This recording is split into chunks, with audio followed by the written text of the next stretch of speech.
All right, and we are live. It is the Crosspolitic Countdown. Andrew Southwick with you. This week joined by Justin Cochran. He is a contributor, Crosspolitic News. Remember, you can find Crosspolitic News at, you guessed it, crosspoliticnews.com, crosspoliticnews.com. You can also find them on X, CP News USA.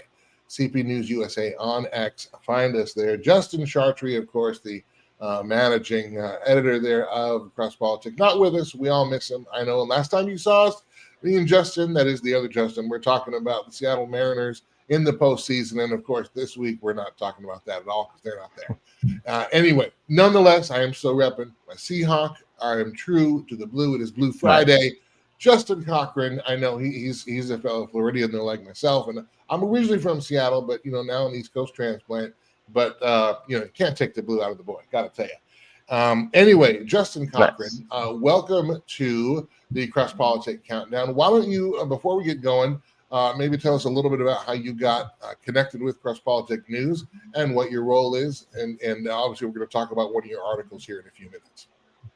All right. Thank you very much, Andrew, for having me on. I'm happy to be here. I'm also wearing blue, so, no shade on your Seahawks. I hope they do well. So, but yeah, I'm happy to be here. I live in Florida, in north of Orlando, originally from California, just moved here this year. But yeah, I've been working with Crosspolitic News since they started.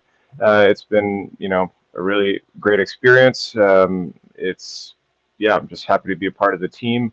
I've been writing some interesting articles lately with all the headlines in the news. So yeah, looking forward to chatting with you about what's going on in the nation. Excellent. Well, let's get going here. We need to touch just briefly on this government shutdown. Now, there are some factors to this. This has been rolling since last month, since October, I believe. Let me go back to October 1st is when the shutdown officially began, which was the start of the fiscal year 2026 for our friendly U.S. government.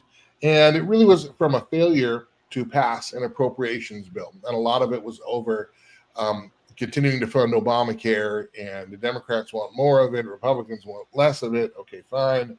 Nonpartisan analysis, this from the AP, 9 in 10 adults say the shutdown is a minor problem. About half call it a major problem. However, of those numbers, only 37% of Republicans will agree that it's a major problem, as compared to 69% of Democrats. And this, of course, goes back to Republicans, at least traditionally, being for more small government, Democrats wanting government for everything. But, of course, in recent years, we find Republicans, Democrats are still expanding government at light speed rates. A couple of the problems with the shutdown is there are real people who are being affected, some. It's not a huge portion of the population, but there are some who they work for the government there, and they're having to continue to work, but right now without pay. And of course, they will get that back pay when, quote unquote, the government reopens. And we also have to, a government shutdown is only certain aspects of the government are shut down. One of the things that I found problematic about this is interesting, and you see it with conservatives too. We talk about we want less government. We don't want to be as dependent on government. And yet when the government shuts down, we all get in the chorus line and please open up the government. We need you. We need you. We need you. Now, again, there are certain acute instances, unfortunately, where families are being affected to the negatively, particularly financially. I know some of them. And so you definitely, you sympathize with them. To me, if it's in a perfect world, those services are not government run anyway. But nonetheless, here we are. Some conservative lawmakers want to push for a clean, that is a continuing resolution to keep the government operational while using the time to negotiate deeper spending cuts. Here's another interesting tidbit. We haven't had an actual budget since the Newt Gingrich Congress of the 90s. So it has been 30 years, my friend, since the United States has passed an actual budget. We have been doing continuing resolutions and then large spending bills for the past 30 years, but no actual budget. And of course, we are what they will admit to, $38 trillion in debt. The number is probably likely closer to 52, depending on some estimates. There is an estimated 670,000 federal employees furloughed, that is prohibited from working during the 2025 shutdown, while 730,000 others continue to work but without pay. That according to bipartisanpolicy.org. The Congressional Budget Office projects the shutdown will permanently cost the economy at least $7 billion, due in part to lost productivity from furloughed workers. And of course, the survey data includes 70% of federal employees say the shutdown feels different or more uncertain than previous ones. Now, I don't know, Justin, where you are, if you know people who have been affected by the shutdown or not, but just a 30,000 foot view. I'm such that I don't want, like, I want government to be as small as possible. Like, I want to have anarchy and then go just to the left of anarchy, and that's all I want. Just barely. I'm not an anarchist, okay, but just to the left of that, and that's it. Stay out of everything else. Get out of schools. Get out of healthcare. Get out of everything. Let us do it. Let us figure it out. We'll be okay. Of course, we have every institution right now in our country basically is some version of venture socialism, with the government involved in every institution in this country. But what is your view of this? Do you think this is like a political theater thing? I know that some people are really hurting, but for the most part, everything is still functioning. What's your read on all this mess? And do you think that the government shutdown, quote unquote shutdown, is likely to come to an end soon? What are some of the markers you might be looking for? Yeah. Thanks, Andrew, for giving us an overview of this shutdown issue. It's interesting because when I wrote about the government shutdown, at the beginning of the shutdown a few weeks ago in my article on Crosspolitic News, my government shutdown meme report, I found the social commentary pretty hilarious as far as the memeing that was going on back and forth, but. I thought to myself at the time, the longest shutdown, in modern history was about 21 days. So this is now, this one's going on a month plus. But at the time, a few weeks ago, I thought, that it would end relatively shortly, relatively soon, because I thought, it was just a war of attrition of who could, between the Democrats and Republicans, of who could convince the American people that the government shutdown was, the other party's fault. And it seemed like President Trump and Russ Vought, we're going to be able to, make some budget adjustments, make some create some savings for the country in cutting, costs that they'd be able to cut, specifically during the government shutdown, and that they were showing signs of being excited to do that, and the Democrats were taking the heat, for it being their fault. So they were blaming the Republicans for being in the majority in the House and Senate, but of course it takes more than just it takes more than 51% to it's going to take some Democrat votes to reopen the government. They haven't compromised, and at first it seemed like it was coming down to they wanted the Democrats wanted health care for illegal aliens, and that was just the hill they were going to die on. At this point, it seems to have been ongoing for long enough that like you said, we're seeing air traffic controllers having to go without pay at the moment, and we've seen a private donor step up and help President Trump with paying the military and making sure they get paid still, even through the shutdown. But there are some theories that this shutdown could actually go on well into next year, and that would be interesting because I liken it to, if you can think about it as if you've ever done a fast, the first 24 hours are hard. You're hungry. The first, then you hit the 3-day mark. I personally, I've never gone that long, but I've heard, that once you get out past the breakers, I like the surfing analogy. Then you're in this calm water. I've heard it described, and I know, that right now we're in this kind of rough period where, folks are going to be affected with EBT coming up on November 1st, this Saturday. We'll see what happens when, EBT cards don't get replenished. Are we going to see, the National Guard at Walmart? Are we going to see? I've heard reports that Walmart may be looking to stop in-store shopping completely and forcing everyone to order online or do curbside pickup. So there are going to be some measures that may seem,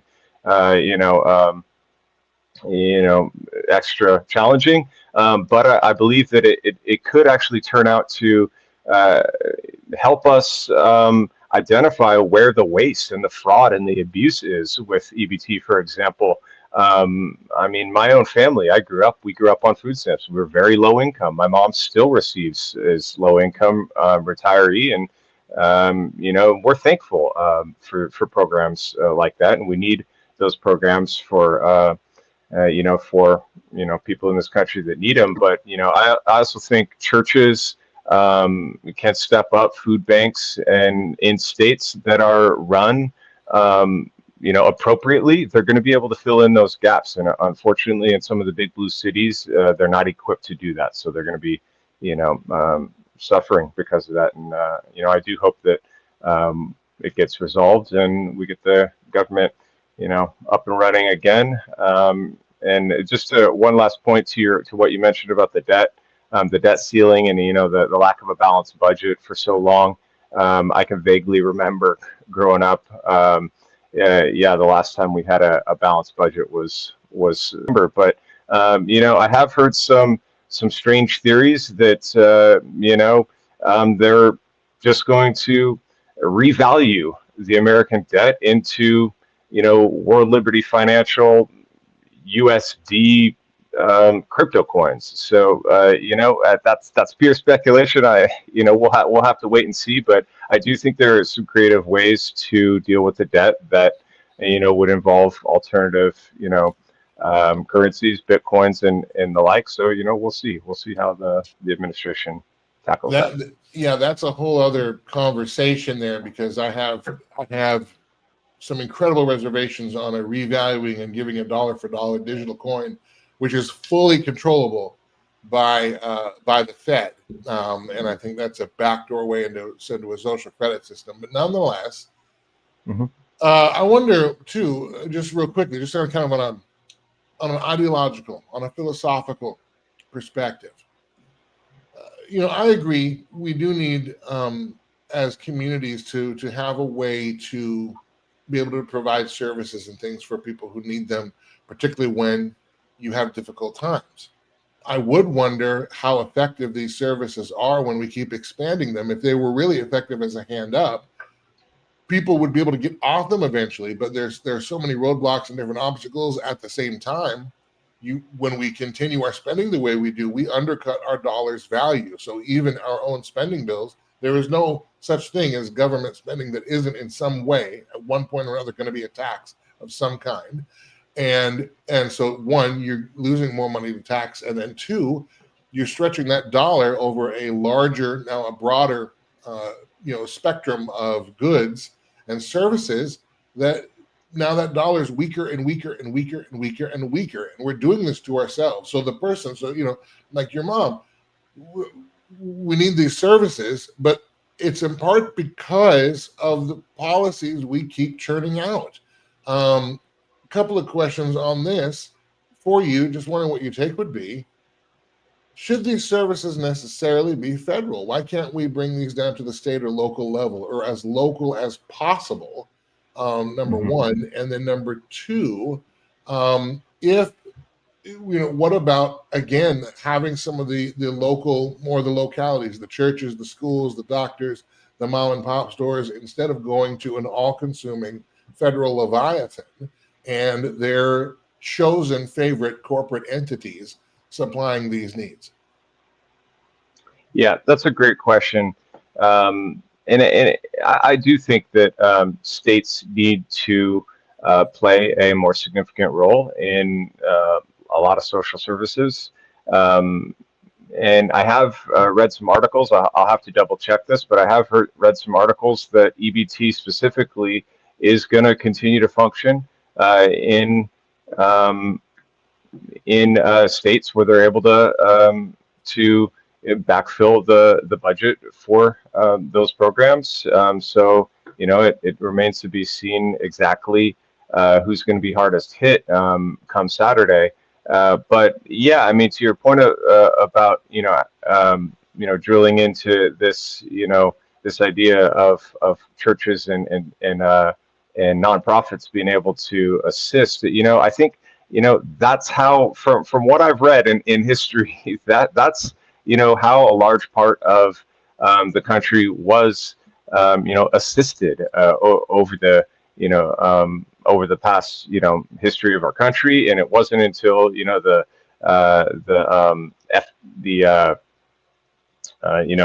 social services of the mid 20th century where we had these big giant spending packages. And what it's caused is that there's been just a falling apart of the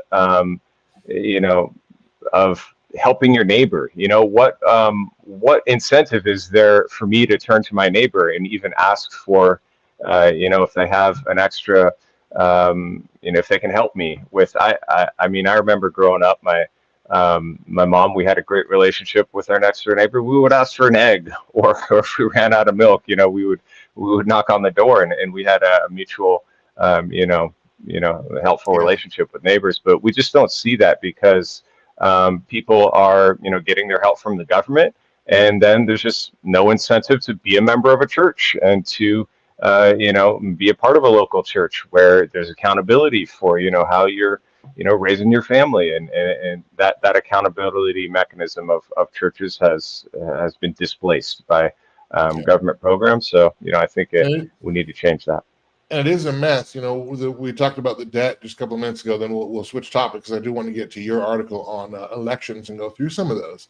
But the main driver of our debt is our what we call entitlement spending, and really all of those are forms of welfare programs. Medicaid, Medicare, all these things are forms of welfare.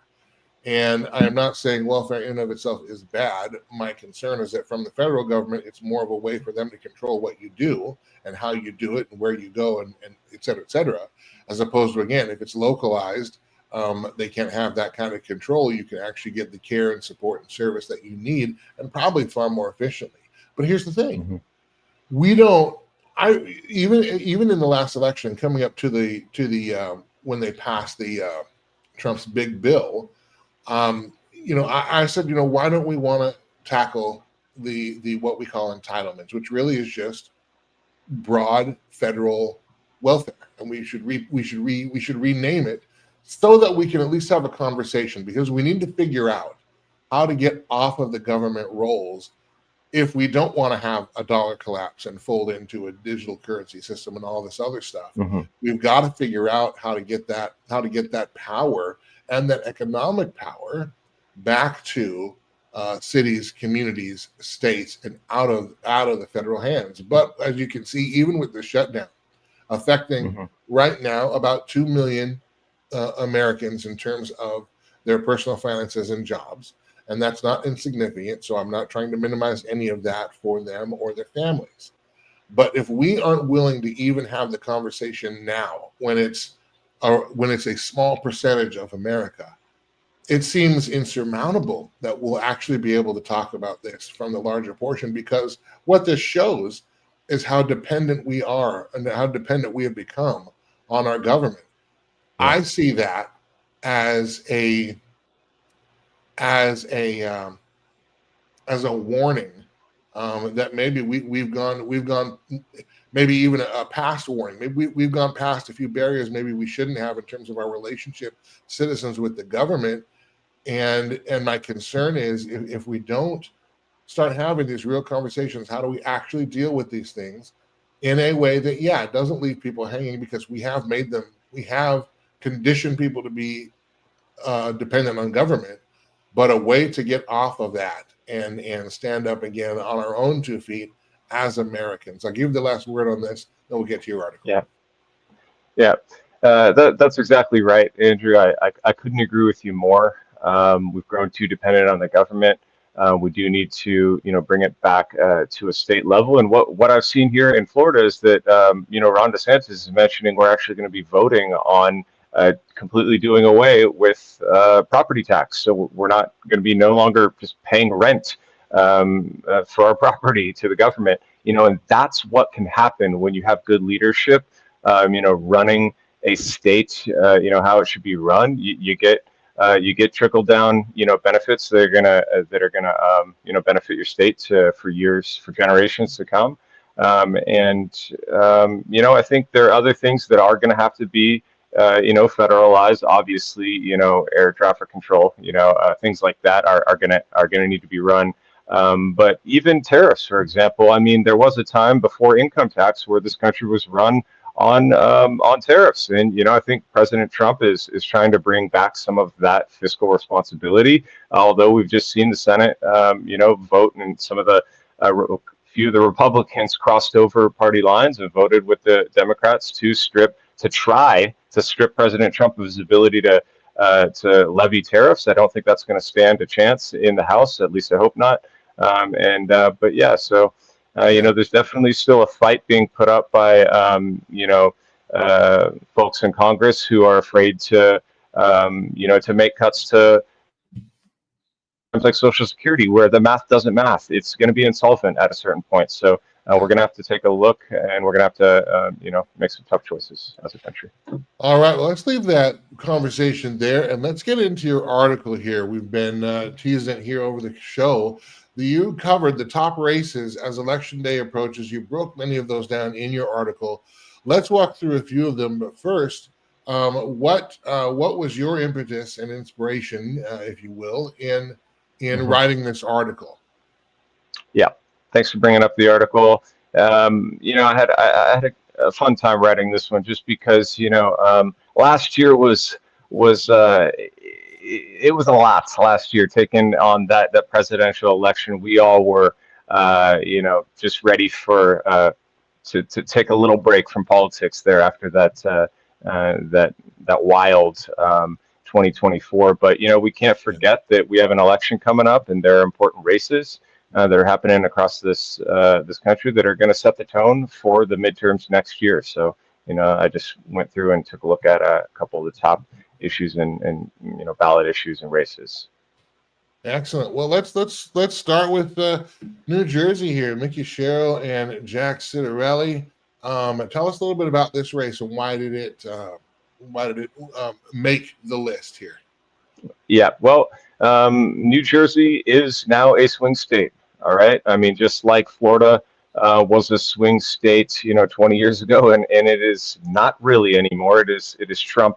It is Republican state at this point, but I believe New Jersey is going that direction where, the last time they had a Republican governor was Chris Christie, quite a while back now, and I think it's time for Republican leadership in the governor's office there in New Jersey. We've got this Democrat Congresswoman, Mickey Sherrill, who she is not the right leader for New Jersey. It's not what the people there want, and we are seeing, we've seen Jack Citarelli run twice before, and so the third time is the charm. I believe here it's going to be a close one, but I believe the momentum is in his favor.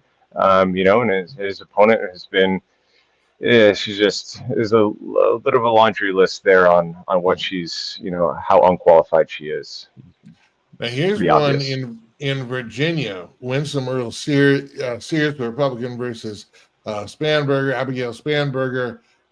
Virginia is these races, and even some of their local races and in ballot initiatives, America really should be paying attention to. Virginia has changed tremendously. It was reliably red. Now it's gone a lot more blue. Maybe it's getting a little bit back to swing. Sears had a large deficit earlier and has made up some ground, at least in terms of the polling, in recent weeks. What is your take on Sears versus Spanberger? Yeah, this one I believe is going to be, it's going to come down to the wire. It's going to be a close one. Winsome Earl Sears, it's funny because before President Trump was elected last year, she had some, not so nice words for President Trump. She wasn't, the biggest supporter of his. But Trump has turned around and said some nice things about her recently, and encouraging folks to vote for her and vote Republican down ballot. So at the end of the day, it is we do have a big tent in the Republican Party, and we're going to need to unify as Republicans. And I believe Winsome Earl Sears as the lieutenant governor, she's got momentum, and her opponent has been just remarkably just silent. It was amazing to see that moment in the debate when her opponent was just silent on the violent rhetoric that the Democrats are using in that state against their opponents. So I believe she's got a chance, and I really hope she's able to pull out a victory there. Well, let's look at another one. This is, of course, the New York mayoral race, and this obviously you have Zoran Mamdani, the Islamist socialist, and he looks to be the front runner. He looks to be the one who's going to be the mayor. We're going to find out in a couple of days here, running against former Governor Andrew Cuomo and Republican Curtis Sliwa. It's a three-way race for the mayor of New York. This is something on my other show, Culture Crossroads. We have talked about this extensively. In fact, even our monologue for this weekend's show is all about really the Cloward Piven strategy of overwhelming the system. Well, what is, Mamdani is a welfare candidate, government run everything, because that overwhelms the system. It creates that crisis. It breaks the system. Then you can replace it with a new system. Well, Mamdani's coming in. Here's the new system. Here's what he wants to do.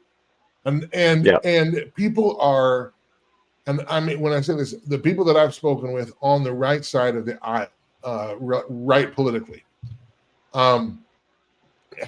is a mixture of thoughts. Some go so far as, hey, let New York have Mamdani so they can see the kind of hellscape that'll bring, and that will wake them up out of their stupor.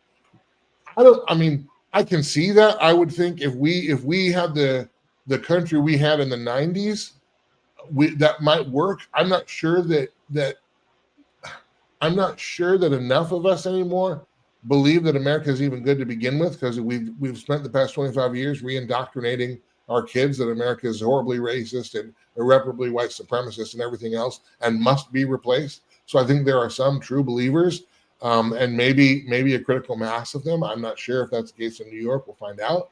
But then we also have some people who say, conservative people that say, well, no, we need to make sure that stops. And even if you got to vote Cuomo in there, it'd be better than Mamdani. I'm surprised, and it should be, to me, the wake-up call is the fact that somebody that espouses these kinds of views, clearly anti-American, would get that close to any seat of consequential power anywhere in our country.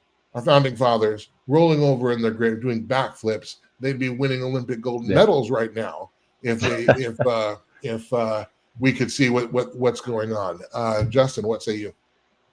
Yeah, this is by far, the top race that everyone's watching, and I'm just, it makes me sick really to see. It's just sad to see that.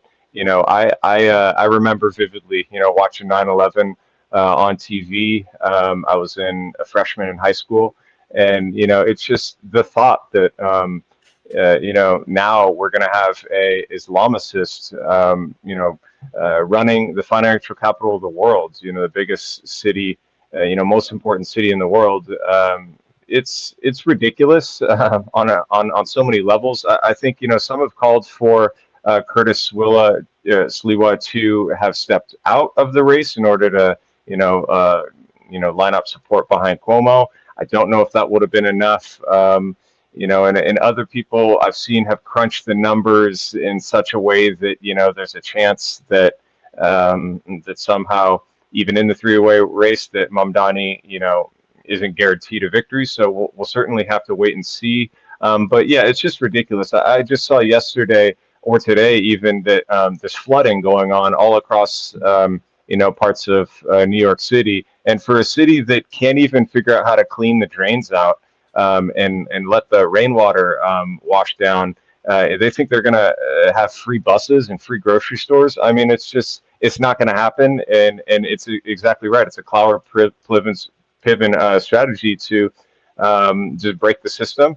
Unfortunately, it may end up being what happens. And I know folks in my neighborhood, the rents and the home prices might be going up because we're going to have people from New York coming down to Florida to escape, what may take place there.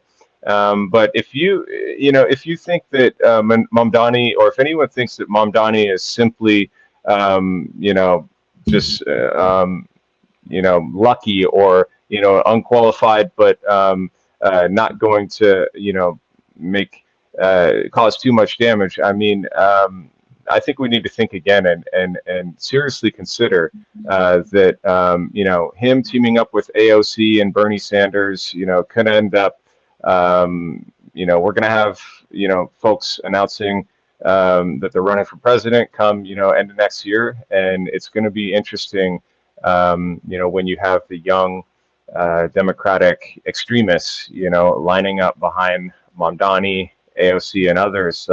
We gotta take this threat seriously, and it's just sad to see that New York. I don't think we can take for granted that if Mamdani gets in and the destruction we know is coming because of his policies occurs, we can't take for granted that it's necessarily going to be turned around or won back. And really, I think of countries like Venezuela and Cuba that have these kinds of takeovers that they're still there, or even maybe on a less dramatic scale, but still just as damaging. Cities like Detroit, cities like Chicago, that were taken over by these thugs, and they haven't let them go since. You have Chicago, the mayor of Chicago, Lori Lightfoot, she was there asking the gangs to please wait to do your drive-by shootings until after 9 p.m. for the children. That's where we've come. I believe it's in New York. It might be Southern California that has not even prosecuting thefts anymore unless they reach $950. We're just giving up. And so I don't think we can. I understand the strategy of give them what they want, and actually, biblically, when God wants to discipline a nation, He often will allow them wicked rulers. He'll give us over to what we want if it's not Him, and part of that is to bring us back. Now that repentance does come, but boy, it sure gets bad along the way, and I don't wish that for New York City, in as much as I don't wish that for my own city. However, I don't know if we're going to be able to avoid it this time around. We're almost up on time here, Justin. Thank you for your conversation here today. Is there anything else from the article or any elections or initiatives of note we should be looking out for as that day comes in just really a matter of hours? Yeah, thanks again, Andrew, for asking. Yeah, I mean, I couldn't agree with you more on just the fact that we don't battle against flesh and blood, but they're spiritual. We're in spiritual warfare, and that's happening right now in New York, across the country. We have to get right with God as a country. It's going to be hard, but folks need to just realize that. I believe that's true. Last point on the New York race, I think it's a long shot, but there are there is a congressman who's looking to review the citizenship status of Mamdani and others who hold dual citizenship, and whether they're qualified to be in elected office or in this country at all. So I think we're gonna have to take a hard look at things like that. The last couple things I mentioned in the article were California's Prop 50, which is just a radical gerrymandering, ploy by Newsom and the Democrats there to eliminate more Republican seats in response to just in Texas, some fair or redistricting happened in Texas. So California just going for broke there with Prop 50, and then Pennsylvania has a yes or no vote on continuing the Supreme Court. Justices of three Democratic appointed Supreme Court justices. So that's going to impact races that are too close to call, in the future. So it'd be interesting to see what happens on November 4th. So we're all excited to see, hopefully, the Republicans pull out some victories here. All right. Justin Cochran, thank you again for being with us on this edition of Crosspolitic Countdown. Thank you as well, whether you're watching live or on demand later on. We certainly appreciate it. Give the show a like. Leave your thoughts in the comments. What do you think on all this mess, the shutdown, the elections, everything upcoming? We want to hear from you. Remember, you can find Justin Cochran's work on crosspoliticnews.com, crosspoliticnews.com. You see it there on the bottom of the screen. And of course, if you want to get into the it's always hesitate encouraging people to go to X only because it's not real life. But if you want to check us out there, you can do that too. That's CP News USA at CP News USA on X. You can find us there. All right, for Justin Cochran, I'm Andrew Southwick. That's going to do it for the Crosspolitic Countdown for this week. We will see you next time. Thanks a lot. Take care.